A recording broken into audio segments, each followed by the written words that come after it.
Kisah Dedung Awuk, Politik Kebo ala Joko Tingkir, bagian 1. Dunia keris selamat tiba kerabat perkerisan. Bodoh seperti kerbau.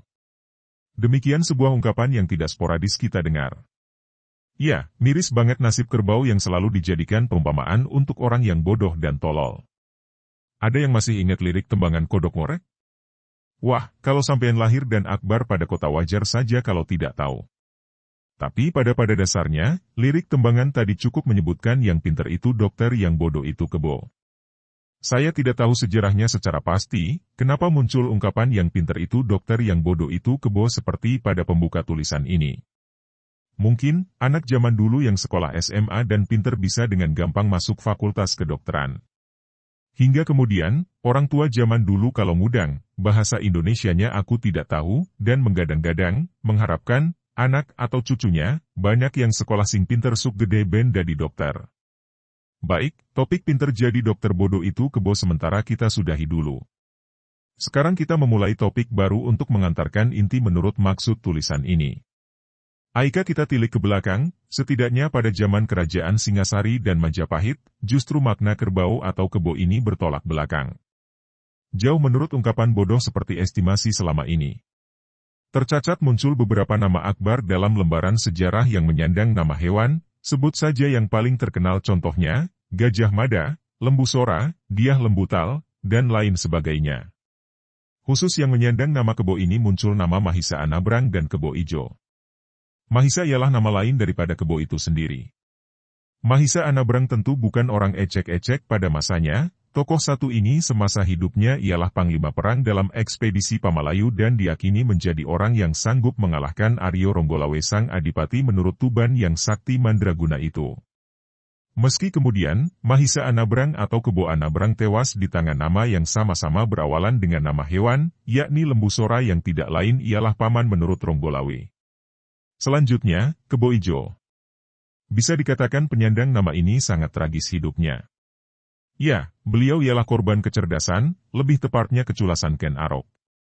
Kebo Ijo ialah tertuduh pembunuh Tunggul Ametung atas logika Ken Arok dengan meminjamkan keris Empu Gandring izin dibawa-bawa dulu sang Kebo Ijo sebelum dipakai Ken Arok untuk membunuh, dan akhirnya Kebo Ijo tewas dibunuh Ken Arok.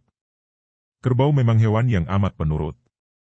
Mungkin ini maupun yang mengilhami pencetus peribahasa klasik, seperti kerbau dicucuk hidung artinya ialah orang yang amat penurut, entah alasannya memang bodoh atau memang nurut beneran. Namun tampaknya ini perlu untuk diklarifikasi ulang, alasannya kebo tidak selamanya nurut, khusus menyangkut kebo ini muncul cerita yang cukup menarik. Mau tahu apa ceritanya? Cerita ini tentang kebo yang tidak penurut atau bahkan bisa dibilang kebo edan ini terbilang cukup usang, yakni terjadi pada abad 15 silam. Lebih tepatnya pada masa Kesultanan Demak Bintoro. Adalah Mas Kerbet, tahu kan? Iya benar, yang tidak sporadis disebut Joko Tingkir atau Sultan Hadiwijaya itu baru-baru saja lulus akmilnya Demak Bintoro. Perwira muda ini terbilang moncer dalam karir militernya. Selain alasannya syahdan sangat sakti, perwira berdarah pengging ini maupun cukup indah.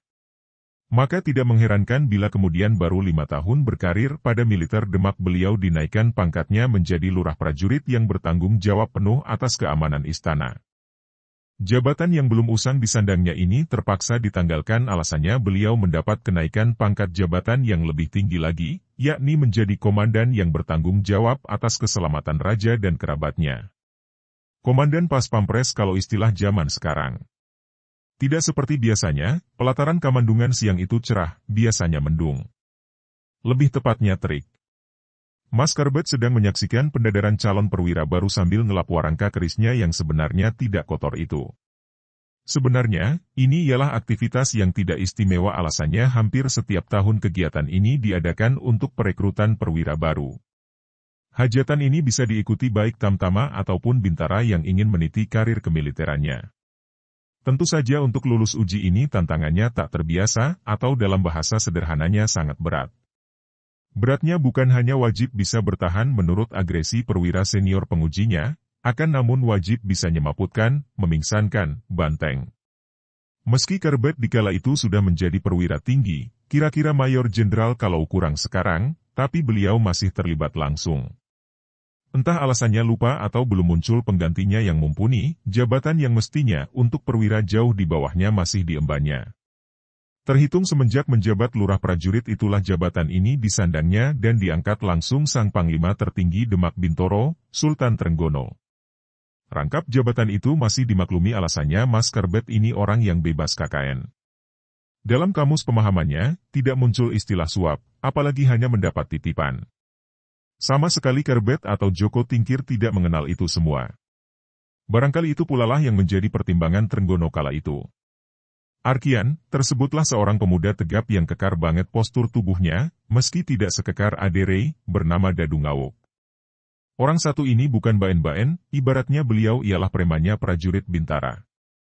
Pemuda yang tidak mengecewakan berangasan ini tidak hanya disegani sang prajurit lainnya, bahkan perwira pun akan berpikir beberapa kali hanya untuk menegurnya.